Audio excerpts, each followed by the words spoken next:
if I'm immature, I might tell my other closer friends, like, hey, you know what Mark did? Check out this email. Yeah. So I start bitching about Mark. Yeah. But I never tell him that. That's bad. Let's That's just be bad. very clear about Yeah. this. So That is a no-no. Okay, welcome back. We have Mark Tay with us again. And it's been a long time. I think it's been, 6 months? I believe it's been 6 months. I think so. But this is a new place, right? You have a brand new space here or something? Yep, we just moved office and this is the new setup. Oh, the green is different and I'm a lot closer to the wall now. yeah, and there's no shelves because this wall can't fit. Oh, can't fit shelves? Can't fit those shelves. Oh, why? Too heavy, basically. Okay, Basically too heavy. those are some heavy ass shelves, man. So one of the things I wanted to bring, because I knew we were coming to a new space to set up, and I like how you maintained a certain level of consistency with it. But one of the things is that because we were coming to a new space, one of the things that came to mind was how I've met a number of individuals who are new or first time managers, as in they performed really well. They started work for a couple of years perhaps, and then they performed really well, and then now they're in a position where they are moving into a management role. And I remember when I used to be in that position and how it was a bit of a challenge. I'm not sure. Have you actually met in your work number of people who've actually been in that space? Yeah, tons of them. I think it's in the MNC world. Fresh grads, after they do very well, either they consider high posts, high potentials, or they're just very competent at what they do. The next step up usually is offered managerial role, where you start to have people under you, reporting under you, and yeah, it's just a natural progression. Yeah. Unfortunately, some people feel that there's a whole group of people feel that they're just not people managers, which is true. They might be just subject matter experts. However, a lot of the companies, the only way to get higher pay promotion is managing people. So people just try to go into that level or that space, and they struggle, definitely. I would say that, what you mentioned when it came to individuals who are maybe more, what was it, specialists? What did you call it? Specialists, SMEs, subject matter experts. Subject matter experts, yeah. Right, yes. So subject matter experts, it's not to say that doesn't give you an opportunity to move up, but it's a little bit more like it takes a certain different kind of skill to be a subject matter expert and move up in that space versus people management, which is another set of skills, another set of challenges that you have to face. Yeah. Especially when you think about when it comes to people management, that I remember one of the challenges that I used to face was now you're meant to, suddenly you've been thrust this manager role, and now you're supposed to be able to manage people. And for me, at least at the time, I hadn't done that before. Now I had to manage people that I worked with, and then I was a bit, I wasn't really sure how to do it. It was definitely, there were a lot of stumbling blocks that I had to face. But I'm just not sure, do you have any particular advice for individuals who first get into this space, with the I think it's challenging. And what you said was that if you were peers with that person and then suddenly that you are now a manager, I think that's the most challenging because depending on your reputation you had with that person, then now they have to report to you. I would say that the cleanest, most basic way of looking at being a manager or any kind of business would be just two pillars. So one is R, the other one's R. One is so one is relationships, and the other one is results. So basically, so there are two R's in your pillars. Your pillars. Yeah, pillars. Yes. So your pillars. You need to settle TM. results. You need to settle results where you're pushing for results. Whatever objectives you are given, you have met. And the other one is that you are trying to deepen the relationships you have with the people. So I'll give you an example. If I'm a new manager and it says, okay, it's all about results. I don't care about my people. They just need to work for me because now I have rank. So you have a lot of people results. You might get great results. They burn out, and then because you don't have relationships as almost like a safety cushion, they leave. Or they're like, you know what?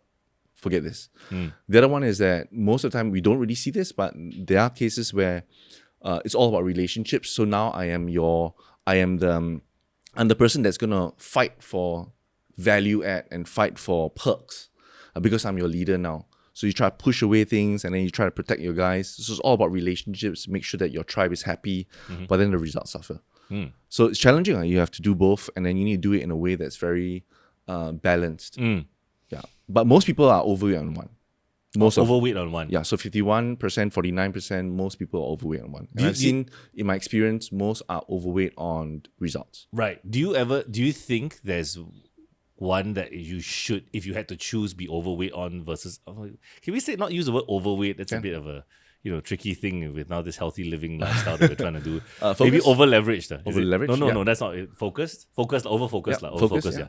Over focused on one. So is it, if you had to choose one to be be more focused on, let's just say you can't go 50-50, what would which one would you think? Have to be results. Have to be results still. Yeah, because you're paid by the company to produce results. So you're not there to build relationships unless that's part of your portfolio. For example, relationship managers, right? I mean, no, that's different. That's not relationships. Okay, fine. No, you're leveraging the relationship you have, like for example in banking and all that, fine, to get the results. Yeah, okay. Yeah, so there are cases where it's all about relationships, and then you're building that as almost like a bridge to get those results. But most of the time is that you're paid to get results. And most people will overweight and should overweight on results. However, then is it too much? I like this term. They call it the Goldilocks theory. Oh, okay. Right? Not too much, not too little, just right. And that's the challenge. It's always the challenge in everything in life. Like, what is the Goldilocks theory or principle? How much is too much? How much is too little? It's interesting that first of all, I agree with you about that balance, and it's about trying to find it. It's interesting about how the focus that you suggest is really more towards the results thing. But I get you. I totally agree with you when it comes to that. I see how it really is one of those situations where you are paid to get the results. Yep. I mean, but it can be a bit tricky sometimes as well as managing that. Also, one thing that's a side note is that I don't know why after all these years people can't come up with another better term than the Goldilocks theory. It's a great. Yeah, I don't know what else is there. I don't know, but it's like not too hot, not too cold. I don't know. It's like. Wait, that was to do with the bed as well as the porridge. Everything. Bed, porridge. Mainly those two, right? What else was there? I don't remember this story. That kid messed up that house, man. Yeah, I don't know. It's been many years. I just recently heard it. Maybe because you had. Is it because you have kids? No. I recently heard it. Like really like in a professional setting. It's like what is the just right? Yeah. I agree with you. But I've never heard that before. Probably like last 12 months I heard it. Wait, you're trying to tell me that you haven't heard Goldilocks theory until recently? Yeah. Oh, I see.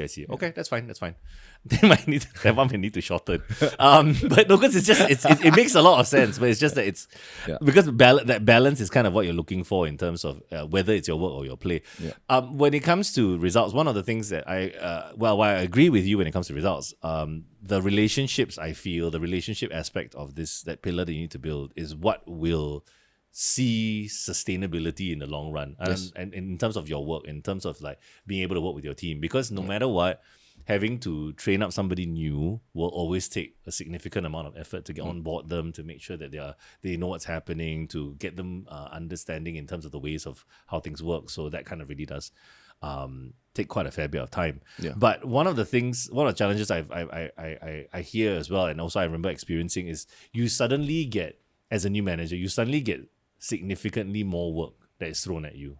You know, you have moved up in the ranks, you have more work that's thrown at you, but you have the same amount of time. Yeah. You know, same amount of time. They say, hey, you should go and work together with the people that now may or may not may report to you, but you don't. It's kind of difficult to do that because maybe it's not something that you are that trained to do. Is there any advice that, or maybe like any kind of like steps or guides that you might have for individuals who are in that position where now you have more work, significantly more, but you have the same amount of time? The interesting thing about this is like this analogy is like imagine that you are an individual contributor, you're just digging with a spade, and then that's your effort, right? Now as a manager, now you have a leverage of a huge excavator. Okay. Right? So now you can do a lot more, take out a lot more dirt and all that, do a lot more work, but you need to try to figure out the excavator and all the buttons and how it actually works. That takes a lot of time because you're dealing not with a machine, but we're dealing with human beings. So you get work done through people, but the training or trying to think about how people work is the most complex thing. It's the most chaotic thing. And most people don't have a way to try to formulate like, okay, so this person, this is how you deal with it. This is how you deal with Mary. But with John, you do the same thing, it doesn't work. So I think the greatest hurdle would be like, how come I can't treat everybody the same? Why can't Mark, being so competent and being so on the ball, I just tell him something he knows, but this other person needs to be handhold? Why? So then is the uphill task of being almost like an in-house psychologist trying to figure out people, and it's like, oh, so what makes Mark tick, and how do I get the brilliance out of Mark compared to John, compared to Mary? And that's the challenging thing, because the same trigger will offer a different action. So sometimes they will go into personality tests. Yep. So that's one way to quickly understand people. Sometimes you go into the very nitty-gritty kind of personality test, where it's like really many different buckets, or you go into the very big one like DISC. Right? So that's one way people do it. The other way people try to do it is that, okay, so try to figure out, so for this person, where do I see him at his best? So you then try to move away from all the smoke and try to figure out, okay, for this person, presentations is good for him. He comes alive in presentation. So then you as a manager, you try to delegate stuff. Then you say, okay, this person, I'm going to give him like 1-2 tasks and I see whether it's true. Okay, so presentation for him and giving of the presentation. And the other person is all about numbers. This person is Excel king. So, and you can see all these ways is trying to figure out the excavator, the very complex thing called human being. And you're trying to profile them. Right. So if you can profile them well, then you know what makes them tick. And then you know how to use the excavator to do the job. Yeah, I think when you say profile, it sounds like CSI stuff. A bit like it is CSI stuff. It's the opposite of profiling would be like stereotype. Oh, You know, right. No, sorry. The stereotyping Wait, is hang on. the stereotyping What? is extreme version of profiling. Oh, right. Yeah. Okay. Yeah, but you need to profile. Another way of looking at profiling is distinctions. Right. In any kind of field, the more expertise that you go into, the more distinctions you have. Right. So that's why somebody with a lot of experience will say that, oh, that looks the same as everything else, but no, actually this is different. Right. Distinctions helps us to make better decisions. Distinctions in people help us to understand people well. Oh, you're an extrovert, I'm an introvert, for example. It helps us to understand, okay, so where do they fit? Right.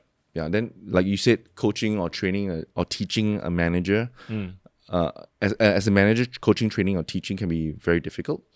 Some people excel in different things. Yep. So it's about then how do you place them in the best way possible.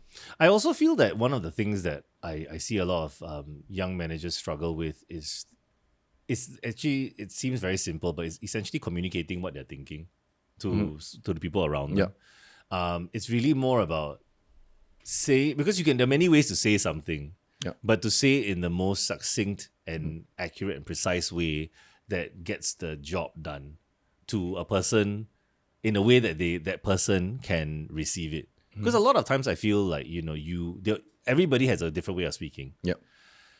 And everybody has also a different way of receiving. So it's about figuring out that balance between how much do I need to change the way I speak so that you understand what I'm trying to say, or utilize certain methods to be able to help you as an individual, as in help a report as an individual like Excel, but also without going too far into a weird abyss where your own personality or your own characteristics are not taken into account. And that's a tricky one because it's you're learning right as you go. So you also imagine like an individual who's kind of suddenly been thrust into this position.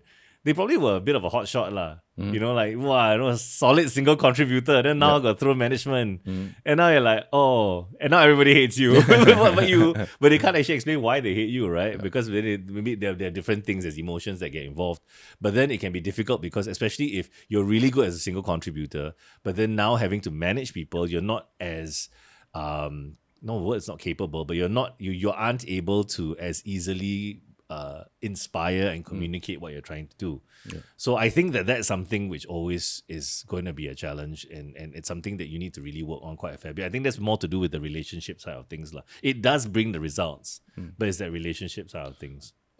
For communication, Yeah. I think it's both like results and relationships. Results is what you say. Relationship is how you say it. Yeah.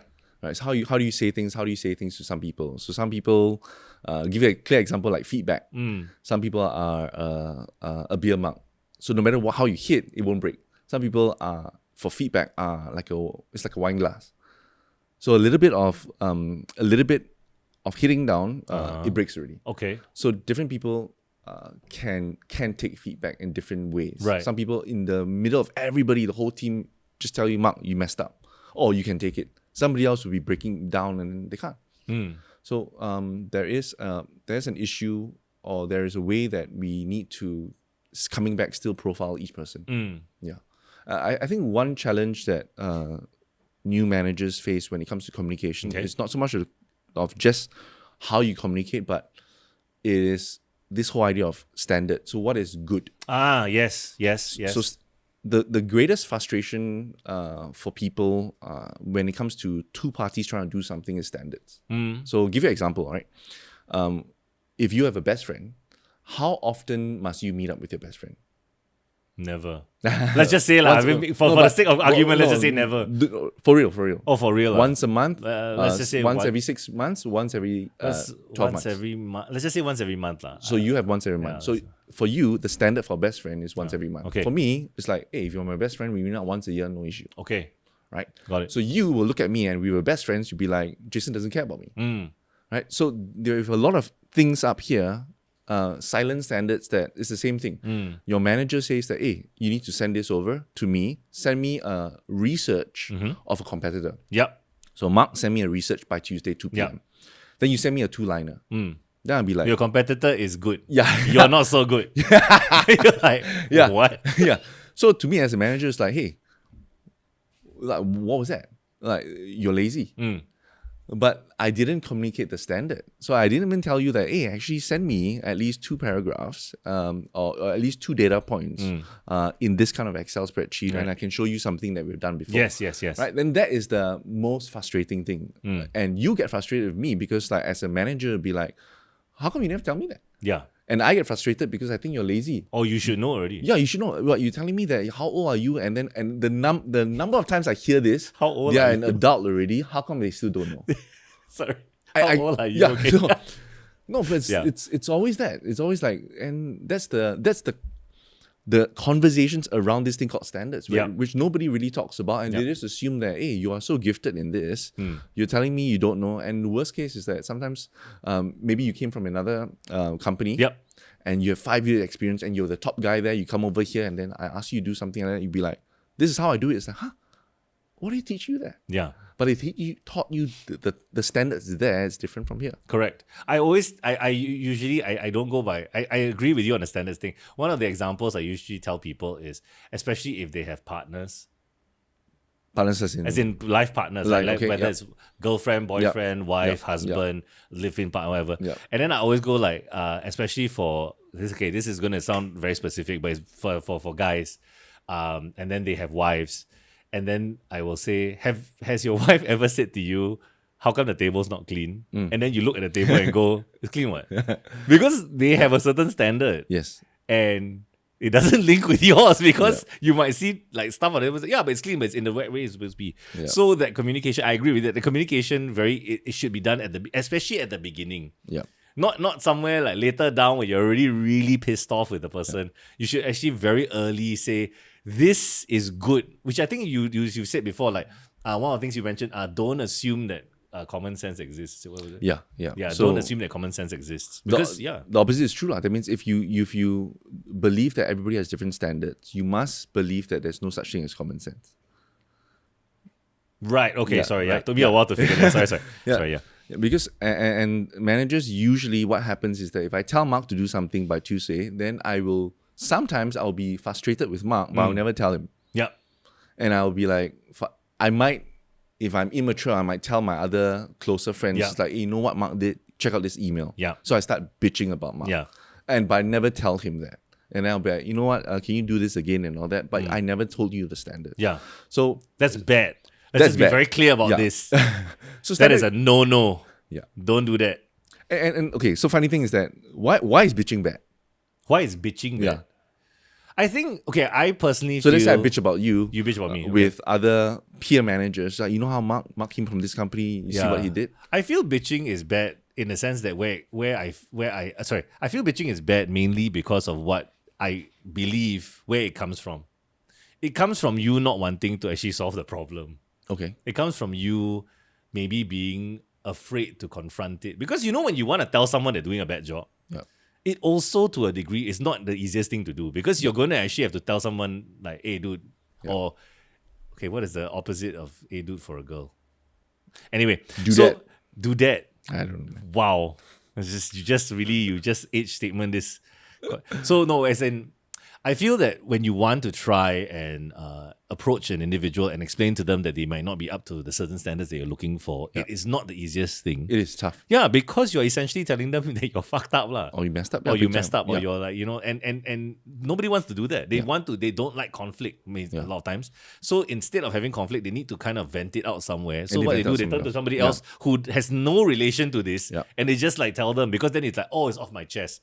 But that kind of environment, it just doesn't solve the problem. It's like telling everybody to recycle and then you don't. Yeah. I mean, is that a good example? Telling everybody to recycle and you don't?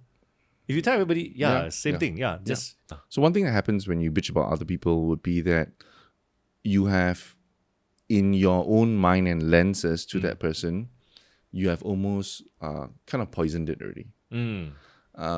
Which, let's say, I'm very nice to you, face to face, I'm very nice to you. Then after that, I bitch about you.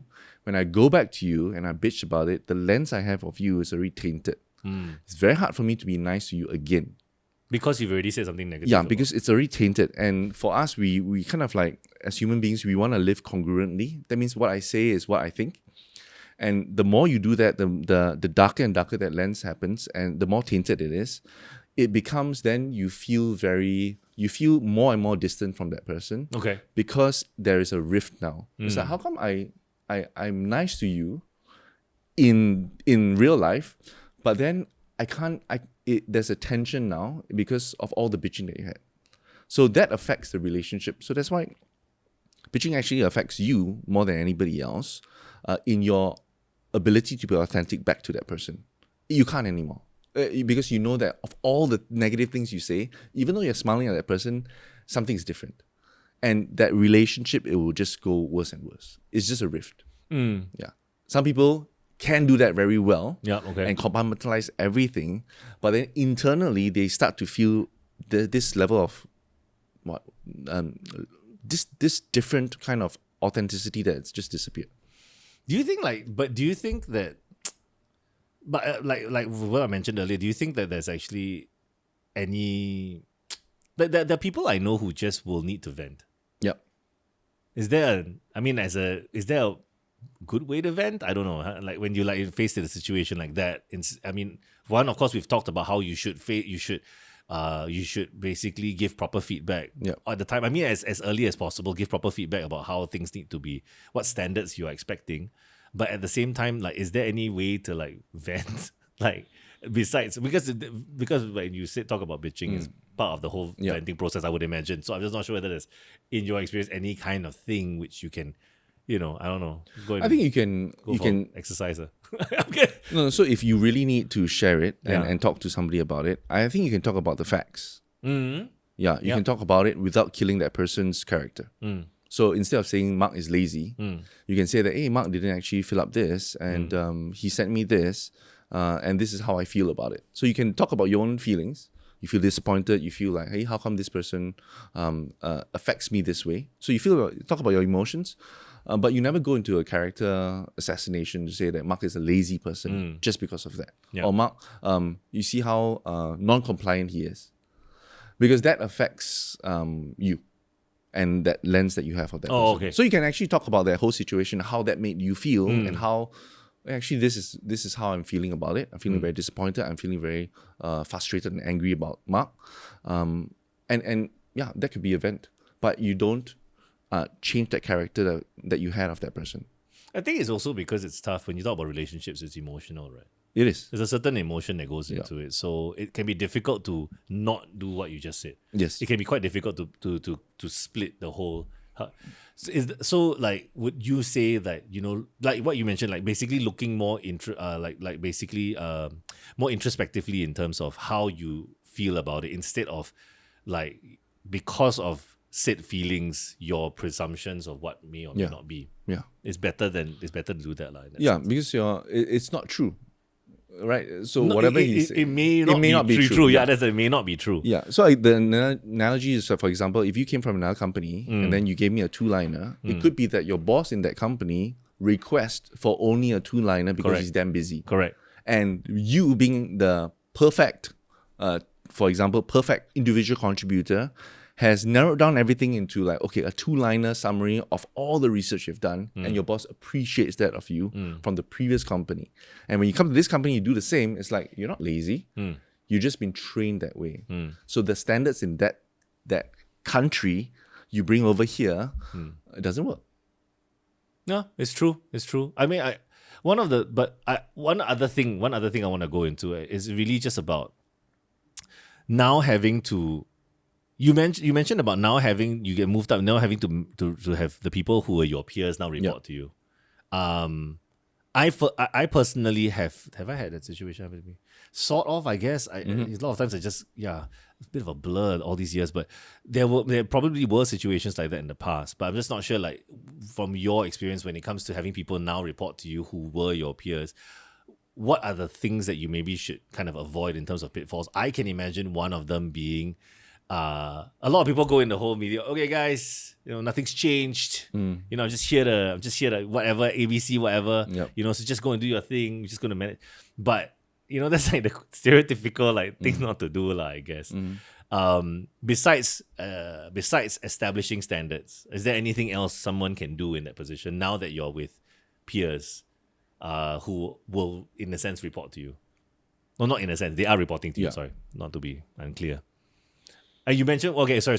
One thing. One of the things is, if you haven't been, right now as an individual contributor, if you're pissing off your peers, there's a very high Yes. possibility. Yeah. So Yeah. it takes a while. It's not an immediate switch on thing. Yeah. So it depends on your reputation you already had with your peers that will affect you as you go up. And some people, I'll say that if you are now working with your peers, there is going to be a time where you start to ease into this whole idea of okay, so there will be times when I will act as the boss and the manager, and I'll need to do this because the standards are not being met. And it's just easing into that. I don't think there's a clear fire way or a best way to approach this. It's just let people understand that, okay, now he has gone up.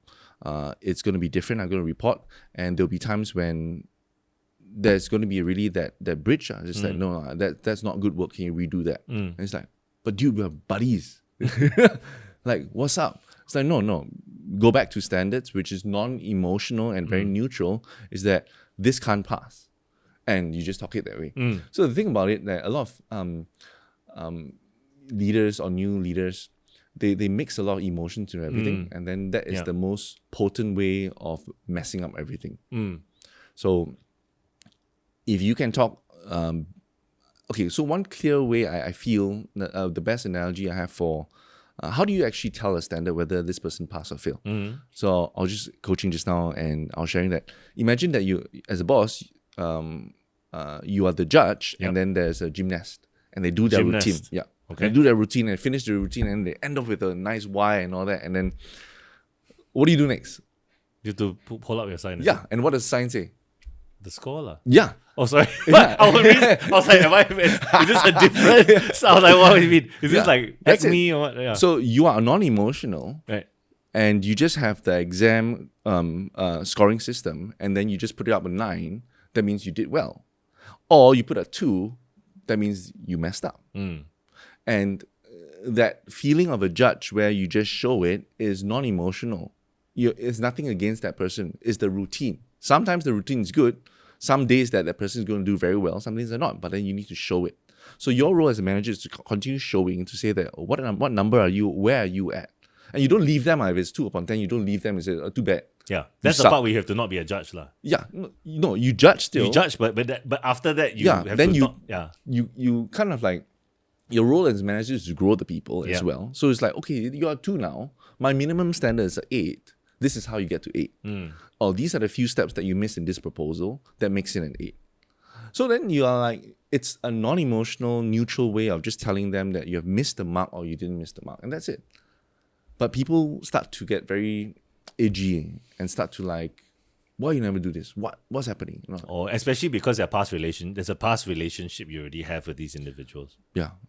It's true. I it's like helping. I always believe that it's about helping the people that report to you really excel in their own way, because they're not you as well. Yeah. They have different skills, they have different weaknesses, they have different things that they can really do which may be better than you, or you need to help them out. And it's about giving them the right platform to be able to do that, but also, like you mentioned, being quite surgical in that sense about the result. So it's like balance of the R and R that you mentioned, that results and the relationship. Like this is really how you're doing. But I'm gonna here are the steps to actually help you get to where you need to go, which I think works. So you just don't leave them there. Just don't leave them hanging. But you need to start. But it has to start from this is how you're doing. Yeah. So imagine this. Imagine you the gymnast does something and the judge doesn't do anything. Yeah. As in, don't give you results. Don't give you But they results. say, you know what you can do better. Is it just No. So imagine every time. the thing, we're like, you know what you could do better. Like, what are my results? You know what you could do better. Yeah. So okay, the classic. So I don't tell you how you are. I just tell you maybe you can do this. Yeah. I assume as the gymnast, actually I'm a 9.9. Mark is just helping me with Get the to the 0.1. 10. Just get to the 10. Yeah. But actually, if I really ask you the truth, I'm a 2. Yeah. So a lot of times, managers are silent about the standard, and when they're silent, you see those American Idol, like they think they can sing. Then it's like, I don't know what you think about it, but I'm a great singer. Yeah. Delusional. Yeah. Yeah, totally delulu. And Wow. yeah, I heard them from them. I mean, you can use that. I mean, it's still, I guess by the time this comes out, it's still gonna be, I guess, yeah. Okay, cancel it out. No, it's okay. Yeah. Totally delusional. I get you. Totally delusional. And so they think that they're doing always a good job, and they think they're a 9 because my manager Mark doesn't say anything or just tells me how to improve. I'm always a 9 or 8, 9, 8. And they don't progress the speed that you want them to progress. Yeah. So silent on standards, I think is the most dangerous thing that most people do. Because they are fearful, like what you say. I think it also could to some degree be a situation where how you were managed when you were moving up was a way that maybe you weren't given the standard. So you feel like maybe I don't want to give. Same as our parents. Yeah, same as our parents. Right? Okay, that will go very. Okay, we don't have enough time to go so deep into parents here. But we do what we. We do what we have. We see lah. Our perceived reality is how we are going to be able to show that reality to others. Yes. Yes. So it's true, because people didn't. If you had maybe, unfortunately, maybe you didn't have the managers that will give you direct advice without emotion. Yeah. You probably may not give direct advice without emotion. You do the as well. same. Yeah. Which actually goes to the last bit, which is how when you are a new manager, one of the problems you have now is you're stuck in the middle. Yeah. You have to manage people who report to you, plus you also have to manage upper management too. You're right stuck in the sandwich of life. You are like NSL, we call it sergeant. sergeant, like the sergeant, you now. The man complained to you, Yeah, like, why that? And then the officer's like, hey, how come you cannot do this? It's a two-way. It's such a difficult struggle because now you have to manage two sides. Yeah. But I think we had a discussion earlier, and you mentioned the truth is the minute you move from becoming just the base level employee, you're always in the middle. Always, all the way up. All the way. Even up there in C level, you are still reporting. Yeah, you're still to reporting. shareholders. The only way you will not become, if you open your own business and you don't have investors. Then you no longer, but that's one of the rare times. Yes, But then you might have other problems that you have to deal with. There are a fleet of other problems that you have to deal with. But it's a sandwich on you. Yeah, you're really in the middle all the time. And it's always that struggle between how do I do right by the people who I report to, but also do right by the people who report to me. Yeah. And I think that's one of the tougher things, and I think it's also one of those things where you have to take a bit of a moment to figure out exactly how you wanna, what your role is, because there's no real right. I personally think there's no real right or wrong way how you want to do it. But what about There you? isn't. It's just that the perception of your team. Most of the time, the complaint would be, how come you are allowing all this work to come to us? Yeah, you just became management, man. How Just come management. why are you a yes man? Why are you saying yes to all the things? Why can't you push back? Right. So that's the usual complaint that for the team to use. Like, how come you're giving us more? This is not our responsibility at all. It's the other team's responsibility. Why are we taking it? then you gotta try to answer that question, and that's the usual challenge. So it's the the perception is that, are you fighting for me? Are you fighting for me? Are you saying no to certain things and all that? Then the perception on top is whether or not are you for the company? Oh, are you getting the best out of the people that report to you? Yeah, and are you getting the best? Are there things that you can be doing more? Yeah, so the tension is there, and I would say that at this point of time, you're playing a lot of times poker. Wow, So you have poker. many cards on your hand, and you need to try to manage the cards that you have on both sides. So it's almost like it's a strategy of. It's almost like Game of Thrones. It's like strategy. How How did you get from poker to Game of Thrones? Game Sorry. of Thrones is like all I know about what Game of Thrones is. You don't have to explain to me. politics lah. Basically, politics. Stakeholder management. Yeah, Does the stakeholder king like management. me? If the king doesn't like me, my head is rolling. Yeah. Oh, the king likes me. Oh, why does the king like me now? Oh, because I did this for them. Oh, so then it's all about like stakeholder management in the doing things for other people, helping other people out, and that's a whole ball game to learn Yeah. in corporate world, Yeah. where it's sometimes really about the relationships and the network that you have that make things a lot smoother. That, like the same pillar, like you mentioned, the whole relationships as well as the results. Yeah. I think if you excel in both, like if you can excel in building those relationships as well as excel in ensuring the results that you're meant to be hitting are being hit, you pretty much, unless unforeseen circumstances in the world happen, you'll be pretty much like on track for a good performance as well. One of the things is, I think like you mentioned before, like how like if people who report to you and then and also you having to manage the people that you report to, one of the things that helps is similar to how you would give feedback. You kind of need to look at tasks that are assigned to you factually. Like this is what needs to happen. We are been tasked to do this thing and this thing to this standard, and that's why we're doing it this way. Does it mean that sometimes the team will have to be having to redo certain things because they're not up to standard? Yes, there will be situations like that.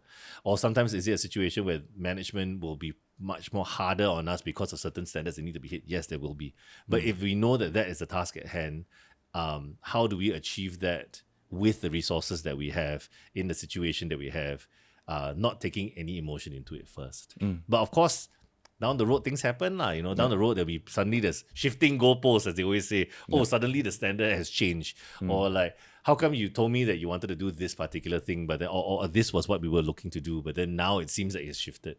Having that clear direction as a manager and being in a position of leadership, you kind of need to be the one that steers that ship. And if you lose it, it's quite bad for everybody else around you lah. So it trickles down obviously from upper management all the way down to you, but you need to be very clear of your assignment. You need to be very, very clear of what you're meant to do. And from there, it will be, I think, easier to manage both up and down if you're very, very clear this is actually what you were told to do. Versus like, I just didn't feel like doing it, or versus like, versus adding emotions into it, which don't help actually, don't really help. Interesting thing that yes, there's also the work to be done, right? But a lot of times in the corporate world, you do extracurricular activities. Yes, there will be. Right? And that is not part of your scope at all. Right? But you know that helps you in this whole idea of stakeholder management. Sure, yes. Future stakeholder management. In the real world outside, you can call it favors. Right? But in the corporate world, is like, okay, we're helping other people with certain agendas. And to your team, it might be like, why are we even doing this? It doesn't make sense. Why? Oh, we're doing this for that team, help them out a bit. Why? Because sometimes we need their help. And that is relationship part. You're building that. It's almost like you're investing into people. Yeah. Through these extracurricular curriculum activities. Yeah. Yeah, and then you're just doing that. And I think that can be a very challenging thing Yeah. for your team to like, that's not my scope. Yeah, that's not what I'm supposed to do. Yeah. That is not what we do. I'm not supposed to do this one. Why you ask me to do this extra? Especially if it's after, like, hey, do this. I already did all these things for you. Why you ask me to do this extra? Yes. Yeah, and you know that, so sometimes really that they need to trust you that you are doing that for like chess, 15 moves ahead. this will help us in 15 moves Yep. ahead. And they just need to trust you. And sometimes you need to showcase that. Remember, we did that for them last time. Now it's easier to do the work that we have now because of that time. Yeah. So you're helping them link like really future gratification to like, oh, we're doing this now because 15 chess moves ahead, this is what's going to happen. And you help them to see that in the future. It's like, hey, remember we did that for them last time? This is the fruit. Yeah. So you're helping them to trust you more that you have it thought out. Yeah. And yeah. yeah. But I think in this very transient kind of style workspace of today, sometimes also like that whole 15, it might be quite difficult to think so many steps ahead, right? Yeah, Because yeah. you also go like, but then I don't know whether I'm going to still be around Yeah. when 15 moves comes Yeah, around. yeah. But what you mentioned in terms of like, it's important to build that trust. I mean, on a day-to-day basis, it's really that trust with the people who you report to as well as the people who report to you, Yeah. that you got their back. That basically they know that they know that you are not there to make their lives more difficult. They know that they can lean on you for certain things. You know that they know that you are doing this for the best of the best interest of the people around you, including them. Yeah. So having how you build that, I think, is something that we can. There's a whole lot more that we can go into that aspect. But that bit of trust building in that relationship is super, super, super important. Because if you're not able to do that, even if you do the greatest job ever, they're going to go like, it's for his own self. He's not looking out for us. Yeah. You know, it's definitely that trust that you need to build with people. I think is something that is solely it's super, super important. So I think that that's really something to really, really build on. And it's not the easiest thing to do. It takes time. And it's one of those, what does it takes one of those like old commercials. Takes a lifetime to build trust. Then one mess up to, you know what? I don't know why I did this. I'm assuming it's in a book. Something about a lifetime to build a reputation and then one day to destroy it. Yeah, something like that. It can be that way, but it's not that bad. I feel it's not that bad when it comes to. I feel it's not that bad when it comes to work, because you can take a while to build it up. If you have you're human. If you mess up here and there once in a while, as long as it doesn't go against the values that you may have and everything. It doesn't like tarnish the values that you may have. It's okay to recover still, because it's still work. You know, it's just like a gymnast. Yeah. You know, you might trip, you might fall, but if you get up and keep going, and that's kind of shows that. What do they call it? Esprit de corps, is it? That's Is that what they call it? Esprit de corps in what? in gymnastics. I have no idea, man. Are you serious? Yeah, I'm serious. You don't know what esprit de corps means? I have no idea. It's not just a fashion label, no. I have no idea what it means. Esprit de corps. Esprit de corps. Have you heard the term before? I've heard of it. Okay. But I think you should. I really feel you should cut this entire section out. But my you really don't linking know. for esprit de corps is something to do with camaraderie. Yeah, I have no idea. But it's usually said it's several pillars. Of esprit de corps? No. There's certain pillars. Esprit de corps is one of them. And Okay, then camaraderie is another one. Oh, it's different. They're related, but they're different. Okay. It's like trust and confidence. Okay. They're two different. They're similar, but they're two different things. Right. Anyways, as a gymnast, if you fall, if you get up again and keep going, that shows that value in the spirit of it shows the spirit of basically wanting to do better, wanting to perform better, and even if you make mistakes, which happens because we are human and we are emotional. If you stick to what exactly goes into it, like the facts, that's actually what's gonna take you further, Yeah. And I think for first-time leaders, one thing they also, when they reach hardships and all that, then they will always say, maybe I'm not fit to be a leader. Yeah. Right? So they always think about that, right? So the school of thought... Quit lah. Seriously. So the idea behind it is like leadership is the same as parenting. Oh, wow. Okay. Nobody is built to be a parent. There are some parents that are like, wow, actually they're very good with kids. But there are most of us have no idea. So it is a learned thing, and we can learn it. But as a new parent, you will mess up a lot. But as long as their attitude is good, to say like, okay, you know what, I will continue on this journey of parenting or learning to be a better parent. Every week I will improve. And if you have the same mindset as a leader, every week I'll improve, then you're in the right space. And that's the only thing that matters. That you just have that every week you do better and better. And it's there's no such thing as a born leader. It's really that you can learn it. But some will learn it exponentially faster Yeah. than you. Yep. Doesn't matter. Yeah. But we can all learn it. Yeah, I think because at the end of the day, like natural, that we always have this whole like, if you work hard, at the end of the day, you're gonna be able to, this is what my partner used to say, the person who works hard every day will 10 out of 10 times beat the person who's naturally skilled but doesn't work hard at all. Yeah. That'll definitely be the case, and I agree with that totally. So. Yeah, hardworking is actually what you need to push for. I think there's actually quite a fair bit more that we can go into because, I mean, first-time managers is just one thing, but I mean, this also translates into people who may have to manage larger teams and may also need to kind of find that kind of guide their own personal true north when it comes to leadership. So. I mean, we can go into this further. I don't want to extend this one too long. I know you got a couple of things to set up here because it's new office. But yeah, thanks for hanging out, man. Cool. I mean, like, Always thanks a for always pleasure. having me over as well. Yeah, I enjoy. I think it's great that we can talk about these things that my thinking is that most people don't really talk about. Yeah, I think people don't realize that they need to. I mean, it's either not important or they should know. They should know already. They should know already is the point. You know, how old already? How old you already? How old? You should know. But actually, no. I had no idea. But yeah, we'll catch you next time, man. All Sounds right, good. man. Till next time.